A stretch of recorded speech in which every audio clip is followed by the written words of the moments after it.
রহমান রহিম মঙ্গলকান্দি বহুমুখী উচ্চ বিদ্যালয় অনলাইন ক্লাসের পক্ষ থেকে সকলকে স্বাগতম। আমি আব্দুল কাদের, সহকারী শিক্ষক, মঙ্গলকান্দি বহুমুখী উচ্চ বিদ্যালয়, সোনাগাজী, ফেনী। আমরা আজকে আলোচনা করব নবম এবং দশম শ্রেণীর হিসাব বিজ্ঞান বিষয় নিয়ে। হিসাব বিজ্ঞান বিষয়ের সপ্তম অধ্যায়ে খতিয়ান নিয়ে আমরা আলোচনা করব। খতিয়ানের ইংরেজি শব্দ হল লেজার। আমরা আজকে খতিয়ান নিয়ে আলোচনা করব। এখন আমরা প্রথম জানতে হবে খতিয়ানের ইংরেজি শব্দ লেজার। লেজার শব্দটি উৎপত্তি হয়েছে কোথায় থেকে? লেজার শব্দটি হলো একটি ফরাসি শব্দ। লেজ শব্দ থেকে লেজার শব্দের উৎপত্তি হয়েছে। আর লেজার শব্দের অর্থ হলো সেলফ অথবা আমরা তাক হিসাবে আমরা ধরতে পারি। এখন খতিয়ান কাকে বলে আমরা বলবো। খতিয়ান কাকে বলে? যে প্রধান বইতে কোনো প্রতিষ্ঠানের আর্থিক লেনদেনগুলো শ্রেণীবিন্যাস করে ভিন্ন ভিন্ন শিরোনামে সংক্ষিপ্তভাবে স্থায়ীভাবে লিপিবদ্ধ করা হয় তাকে আমরা খতিয়ান বলে থাকি। আমি আবার বলছি, খতিয়ান কাকে বলে? যে প্রধান বইতে কোনো প্রতিষ্ঠানের আর্থিক লেনদেনগুলো শ্রেণীবিন্যাস মানে ভাগ করা, ভিন্ন ভিন্ন শিরোনামের সংক্ষিপ্ত আকারে স্থায়ীভাবে লিপিবদ্ধ করাকে আমরা খতিয়ান বলে থাকি। এখন আমরা খতিয়ানকে হিসাবের ফাঁকা বই বলা হয়, আর সকল বইয়ের রাজা হিসাবে আমরা খতিয়ানকে অভিহিত করতে পারি। খতিয়ান সাধারণত দুই রকমের হয়। আমরা দুইভাবেই খতিয়ান করতে পারি। আমরা খতিয়ান দুইভাবে করতে পারি। একটা হলো টিচক পদ্ধতি,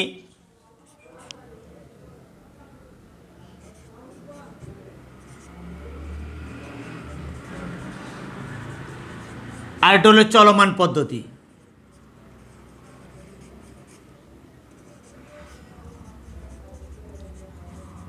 এখন টিচক পদ্ধতির মধ্যে আমরা টিচক পদ্ধতি কোনটাকে আমরা বুঝি? টিচক পদ্ধতির মধ্যে আমরা সাধারণত সনাতন পদ্ধতি, প্রাচীন পদ্ধতি,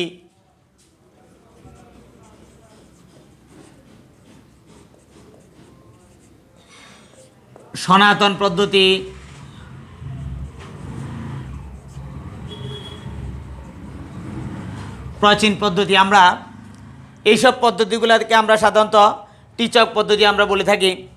আর চলমান পদ্ধতি আমরা কোনটাকে বুঝে থাকি? চলমান পদ্ধতি আমরা সাধারণত আধুনিক পদ্ধতি অথবা আমেরিকান পদ্ধতি যেটা আমরা সেটাকে আমরা চলমান পদ্ধতি হিসাবে আমরা বলতে পারি।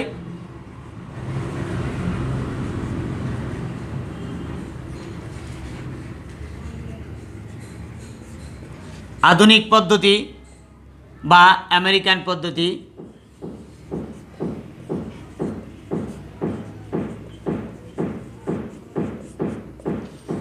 কারণ খতিয়ানকে আমরা হিসাব বিজ্ঞানের ভাষায় আমরা সকল বই রাজা বলে থাকি। কারণ খতিয়ান থেকে আমরা প্রতিষ্ঠানের আয় ব্যয়, দায় দেনা সম্পদগুলিকে আমরা সঠিকভাবে লিপিবদ্ধ করতে পারি।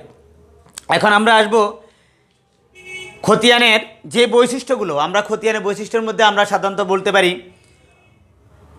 প্রতিটি হিসাবের শিরোনাম প্রদান করতে হবে। আমরা এখন লিখব, তোমাদেরকে কিছু লিখে ধারণা দিচ্ছি খতিয়ানের বৈশিষ্ট্যগুলো কি কি।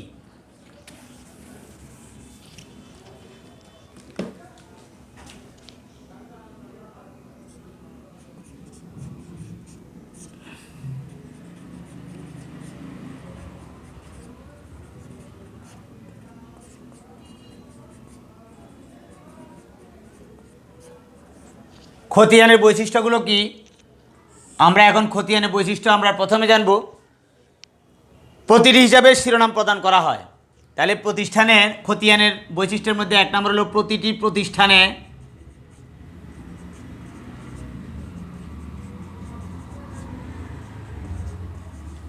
হিসাবের শিরোনাম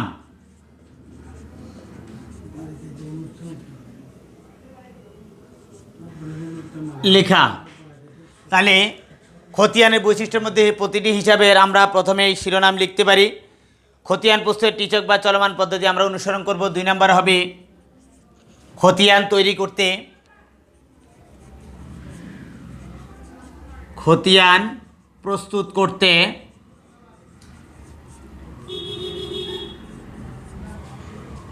টিচক বা চলমান পদ্ধতি অনুসরণ করতে হবে।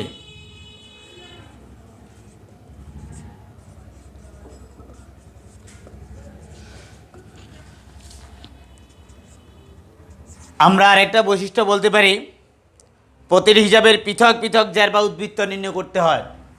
তাহলে খতিয়ানের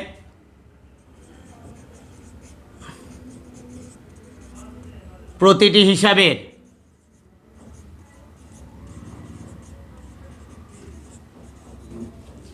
আলাদা আলাদা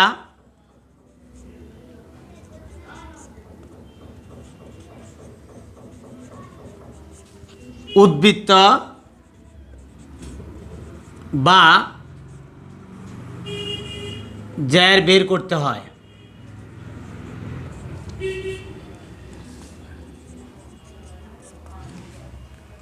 এরপরে খতিয়ানের বৈশিষ্ট্যের মধ্যে রয়েছে, আমরা খতিয়ানের প্রতিটি বইয়ে জাবেদা পৃষ্ঠা নির্ণয় করতে হয়। এগুলো হলো খতিয়ানের বৈশিষ্ট্য। আমরা এরপরে খতিয়ানের মধ্যে আমাদের যে সম্পদ, দায়, মালিকানা শর্ত, আয় ব্যয়, যেগুলো আজকে তোমাদেরকে আমি এখন এগুলো লিখে দিচ্ছি, তোমরা এগুলো নিশ্চয়ই লিখছো। এবার আসে আমরা খতিয়ানের প্রথমে সম্পদের মধ্যে আমরা কি কি লিখতে পারি, সম্পদের দিকে যাবে। খতিয়ানের আমরা সম্পত্তিগুলো আমরা প্রথমে লিখে দিই তোমাদেরকে।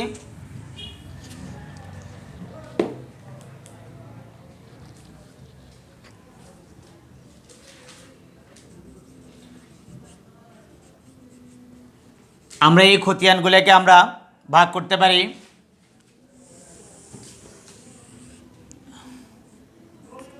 প্রথমে আমরা লিখতে পারি সম্পদ। এখন সম্পদগুলো কি কি, আমরা প্রথমে সম্পদগুলো লিখব।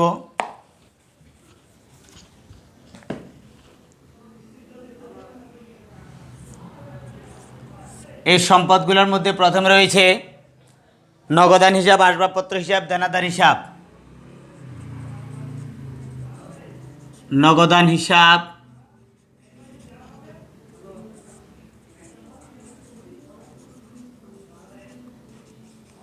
আসবাবপত্র হিসাব,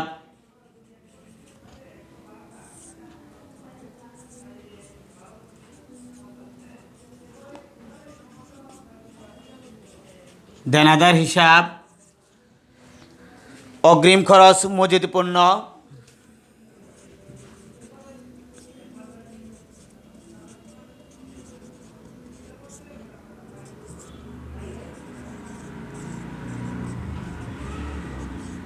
অগ্রিম খরচ, মজুত পণ্য, ভূমি ও দালান কোঠা,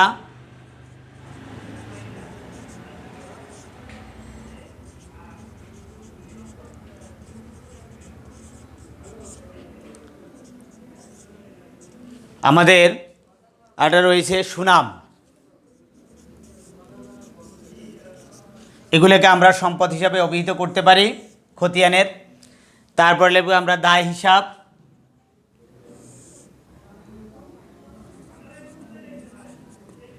আর দায়গুলো কি আমি লিখে দিচ্ছি তোমাদের। পাওনাদার, ঋণ, বকেয়া খরচ।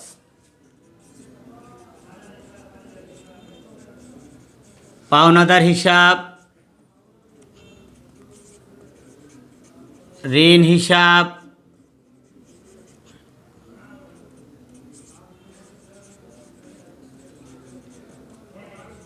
বকেয়া খরচ,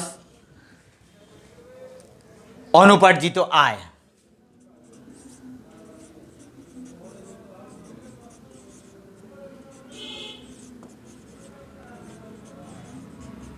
এগুলোকে আমরা দায় হিসাবে অভিহিত করতে পারি। তারপরে আমরা লিখছি মালিকানা শর্ত।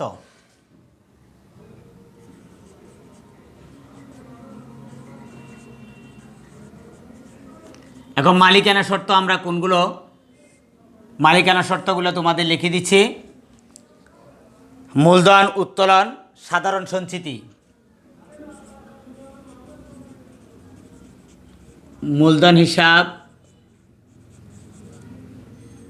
উত্তোলন হিসাব,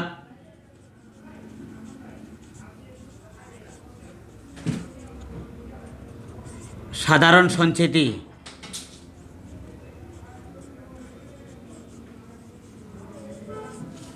সাধারণত মালিকানা শর্তের মধ্যে এই হিসেবগুলোই থাকে। এখন আমরা লিখব আয় হিসাব।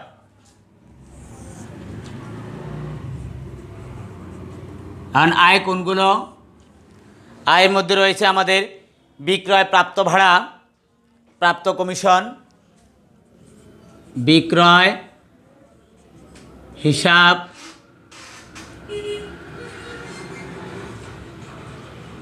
প্রাপ্ত ভাড়া হিসাব, প্রাপ্ত কমিশন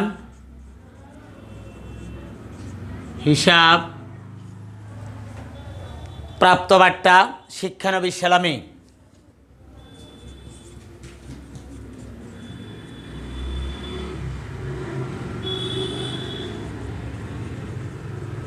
প্রাপ্ত বাট্টা, শিক্ষানবিশ সালামি।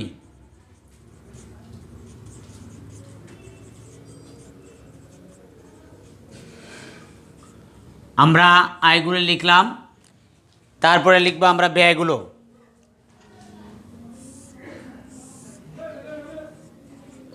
ব্যয়ের মধ্যে আমরা লিখি ক্রয়, বেতন, মজুরি। ক্রয় হিসাব,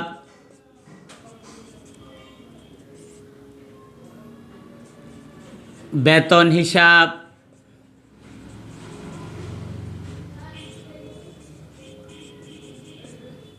মজুরি,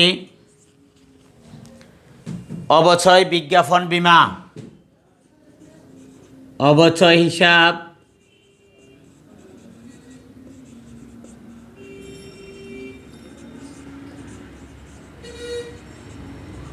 বিজ্ঞাপন হিসাব,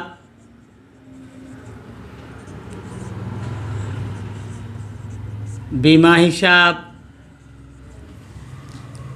তারপরে আসতে পারে ভাড়া, কর ও অভিকর। ভাড়া হিসাব,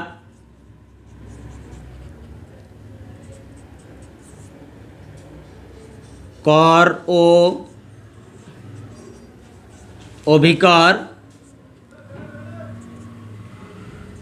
তারপরে আসতে পারে কুরিন। এই সাধারণত হিসেবগুলো আমাদের খতিয়ানের ক্ষেত্রে সম্পদ, দায়, মালিকানা শর্ত, আয় ব্যয় কোন কোন এন্ট্রিগুলো আসতে পারে আমি এগুলো তোমাদেরকে লিখে দিলাম। এরপরে আমরা জানতে পারব সমাপ্তিজের। এখন আমরা সমাপ্তিজের কাকে বলে এগুলো তোমরা নিশ্চয়ই লিখছ। এবার আমি তোমাদেরকে সমাপ্তিজের কাকে বলে আমরা প্রথমে সেটা জানবো। সমাপ্তিজের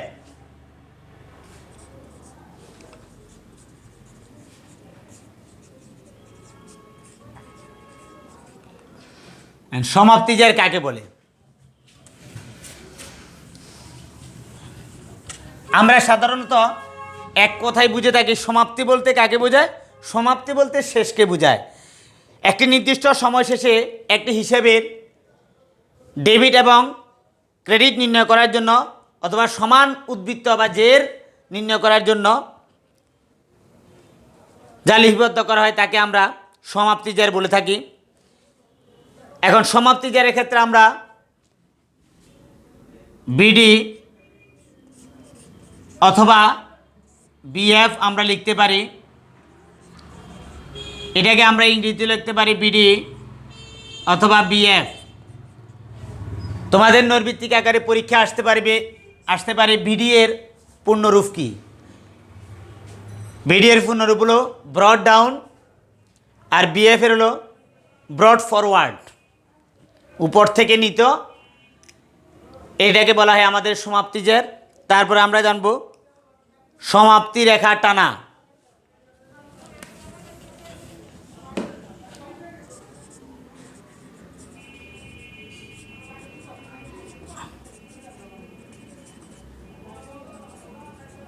সমাপ্তি রেখা টানা কাকে বলে? আমরা এখন জানবো সমাপ্তি রেখা টানাটা কি।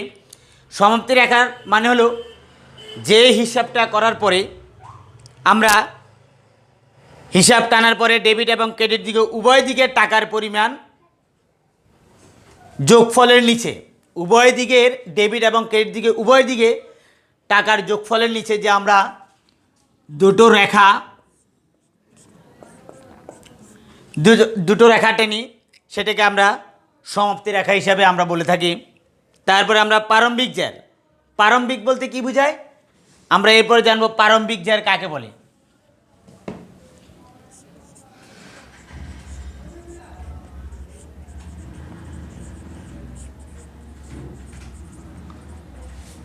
আমরা প্রারম্ভিক জ্যার বলতে আমরা সাধারণত বুঝে থাকি প্রারম্ভিক মানে শুরু, মানে প্রথম।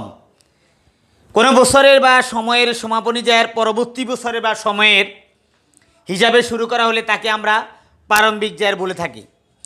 প্রারম্ভিক জ্যার স্থানান্তরের ক্ষেত্রে আমরা সাধারণত প্রারম্ভিক জ্যারটাকে আমরা স্থানান্তরের ক্ষেত্রে বিডি অথবা বিএফ হিসাবে আমরা লিখতে পারি। তারপরে আমরা জানবো সিডি অথবা সিএফ। সিডি এবং সিএফটা আমরা কখন লিখি? সিডি অথবা সিএফ। এখন সিডি এবং সিএফটা আমরা কখন লিখি? সিডি এর পূর্ণরূপ হলো ক্রেডিট ডাউন, অর্থাৎ কোনো লেনদেনের ক্ষেত্রে আমাদের ডেবিট দিকের যোগফলের সাথে ক্রেডিট দিকের যোগফল যদি না মিলে, তখন আমরা একটা অংশ থেকে ওই অংশের যোগফলের সাথে আরেকটা অংশের যোগফল মিলানোর জন্য যেই ফিগারটা আমাদের প্রয়োজন হয় ওই ফিগারটাকে আমরা সিডি হিসাবে আমরা লিখতে পারি। সিডি এর পূর্ণরূপ হলো ক্রেডিট ডাউন। তারপর আমরা বিডি অথবা বিএফ আমরা কি সেটা সম্পর্কে জানব। প্রারম্ভিক লেনদেনটাকে আমরা বিডি অথবা বিএফ হিসাবে লিখতে পারি, অথবা আমাদের যে সিডিটা যেই দিকে অথবা সিএফটা ডেবিট অথবা ক্রেডিট দিকে যেই দিকে হবে তার বিপরীত দিকে আমরা ওই টাকাটা পরবর্তী মাসের শেষের তারিখে আমরা যেটা লিখব সেটা আমরা বিডি এবং বিএফ হিসাবে লিখতে পারি। তো আশা করি তোমরা আজকের ক্লাসটা মোটামুটি বুঝতে পেরেছ। আগামী ক্লাসে আমরা খতিয়ান সম্পর্কে আমরা আরও ভালো করে আলোচনা করব এবং আমাদের এই খতিয়ানের যে বিষয়গুলো তোমাদেরকে আজকে আলোচনা করেছিলাম এই বিষয়গুলো তোমরা ভালো করে আয়ত্ত করবে। আমরা আগামী ক্লাসে খতিয়ানের অঙ্ক করব। তো সবার সুস্বাস্থ্য এবং দীর্ঘায়ু কামনা করে আমি আমার ক্লাস এখানে শেষ করছি। আল্লাহ হাফেজ।